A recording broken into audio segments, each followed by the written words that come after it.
நேயர்கள் அனைவருக்கும் என்னுடைய வணக்கத்தை தெரிவித்துக் கொள்கிறேன். நான் உங்கள் தோழி நகச்சித்ரா. ஃபியூச்சர் ரொம்ப பாதுகாப்பா வச்சுக்கணுன்றதுக்காக பாதுகாப்பு நடவடிக்கையில அதிக முனைப்பு காட்டக்கூடியவங்களா நீங்க அப்படின்னா இந்த வீடியோ உங்களுக்கு தான். வாழ்க்கையில அதிக பாதுகாப்பை நீங்க முன்னிறுத்துறீங்க அப்படின்னா நிச்சயமாக உங்களுடைய வாழ்க்கை வறண்டு பாலைவனமாகும் அப்படின்னு சொல்றாரு ஓஷோ. என்ன காரணம் அப்படின்னா இன்னைக்கு இருக்கக்கூடிய வாழ்க்கை வாழாம ஃபியூச்சருக்காக நிறைய விஷயங்களை சேர்த்து வைக்கிறேன் அப்படின்னு சொல்லிட்டு இன்னைக்கு இருக்கக்கூடிய எல்லா விஷயங்களையும் சாக்ரிஃபைஸ் பண்றீங்க. பணத்தை மட்டுமே முன்னிறுத்துறீங்க. அந்த பணம் ஒரு காலத்துல உங்களிடத்துல அதிகப்படியா இருந்தாலும் கூட நீங்க நினைக்கக்கூடிய எல்லா விஷயங்களையும் செய்வதற்கான பலம் உங்களிடத்துல இருக்காது. சோ அப்படிப்பட்ட நேரங்கள்ல உங்களுடைய வாழ்க்கை நிச்சயமாகவே நீங்க செய்த தவறுகளை நினைச்சு ரொம்பவே மனம் வருந்துவீங்க. அதனால இன்றைக்கு இருக்கக்கூடிய இந்த நாளானது ரொம்பவே நல்லதாக இருக்கும் பொழுது நிச்சயமாக நாளைய நாளும் நல்லதாகவே இருக்கும். எனவே இன்றைக்கு வாழ வேண்டிய வாழ்க்கை இன்றைக்கே வாழ்ந்து விடுங்கள்.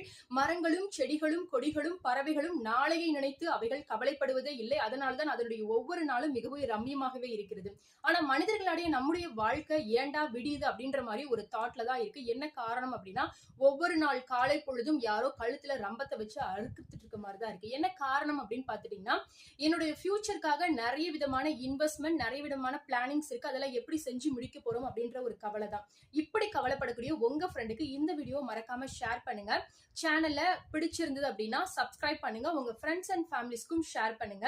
வீடியோவை லைக் பண்ணுங்க. தேங்க்யூ.